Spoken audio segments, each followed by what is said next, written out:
Today we're building this interactive Lego website from scratch with no AI. If you're new here, hi, I'm Agata, I'm a product designer who is obsessed with interactive design, and I also teach how to make them. First, we're gonna start in Figma, where we're gonna make this Lego head from scratch. Then we're gonna move into Unicorn Studio to add cursor follow effect. I'll show you how to export so we can use it in Framer or any other node code builder. Before we start, if you would like project file and assets, you can grab them from my Skull community, link below. So let's get started. To make the head look like real Lego, I'm using a reference image to match the proportions as closely as possible. I will start with a few simple shapes, 3 rectangles and 2 ellipses. After positioning them, I'm gonna merge the rectangle and the ellipses by using the union option, so I can merge them into one shape. I'm gonna do the exact same thing for top and bottom and leave the middle one as a rectangle with rounded corners. Next, I'm gonna add the colors. For the main face, I'm using a linear gradient. The neck also uses a linear gradient, but this time I'm gonna shift to the side, simulate a slight light source. But to make it fully 3D, I'm gonna layer several inner shadows. Real Lego pieces have subtle highlights along the top and darker shadows near the bottom. So combining multiple shadows gonna give us much more realistic result than using just one shadow. Finally, if we look closely at the reference, I can notice the head isn't perfectly flat. There is like a slight uneven reflection across the surface. So to recreate that, I'm gonna add a blurred ellipse with low opacity, which gonna give us this like plastic and much more finished look. Now that base is finished, I'm gonna group everything and move to the face. For the eyes, I'm layering 2 ellipses and using the subtract operation to create the bottom curve. Then I add a smaller white circle for the highlight and duplicate the whole eye for another side. For the eyebrows, I'm using a pen tool to match the shape from the reference as closely as possible. The mouth is also drawn with pen tool, but for the tongue, I use a couple of simple shapes with the subtract operation, although looking back, I probably could have just done it with pen tool much faster. And the most important step why we design everything in Figma, because now we can group everything together and export them layer by layer. So I'm gonna create separate groups for left eye, right eye, eyebrows, mouth, and the rest of the face. This will make everything so much easier to animate in Unicorn Studio. Little tip, for Unicorn Studio I like to use the twice resolution instead of 1. Once that is ready, let's move into the remaining elements of hero section.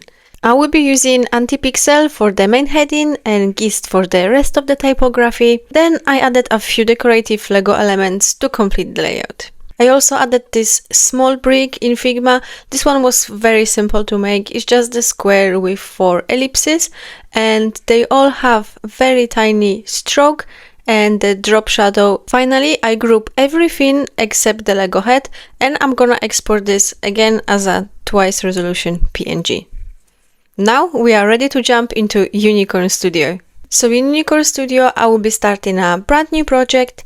First, I'm gonna take care of the background. So in Figma, I use the radial gradient. I will recreate the exact same here. Next, I'm gonna upload all my media. Starting with the head, obviously, I'm gonna resize it to match the size more or less what we had in Figma. I think that was around 600 something. Next, I'm gonna draw 1 ellipse and give it a blur. In Unicorn Studio, this one is called feather. So I will make sure it's very big on feather to give this realistic blur behind, stretch it a bit and move to the top. Next, I'm gonna place all our remaining elements such as eyebrows and eyes. And now time for the important part, which is adding the mouse tracking.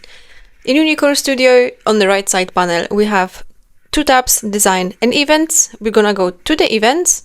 Next, in property, we're gonna select track mouse. So it's already tracking something. Let's adjust the property. I will be using to 20%, then sensitivity 60 or 50. I need to check which one is better, and momentum 25%. I'm gonna repeat the exact same events for every single element on this face. So we should have 5 events in total. Lastly, to add a tiny bit more of this 3D effect, I'm gonna add one more event on the Lego head, but this time I'm gonna rotate it. So we're gonna select rotate Y and we're gonna reduce all the values. So it's rotating just tiny bit. We only have two more things to do to make it live. So first, on the background, I'm also gonna add track mouse in the property panels. So it's gonna give us this light behind moving. And then I'm gonna add all our remaining UI elements to preview how this would look. It does look fantastic. I'm gonna try this for different illustration as well. But to make it a real website, we have one more step to do. So we can now remove our image that we added this remaining UI element from outside. Once we have done that, we're gonna click the export button. I build all my websites in Framer, so I'm gonna use the embed Framer. So I'm gonna go back to Figma, delete our Lego face, and now copy all those elements to Framer. And from Unicorn Studio, we're gonna add this embed as background.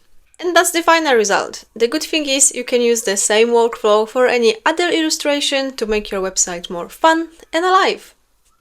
If you enjoyed this breakdown, let me know in the comments what I should build next. And as always, like, subscribe, and see you next time. Bye!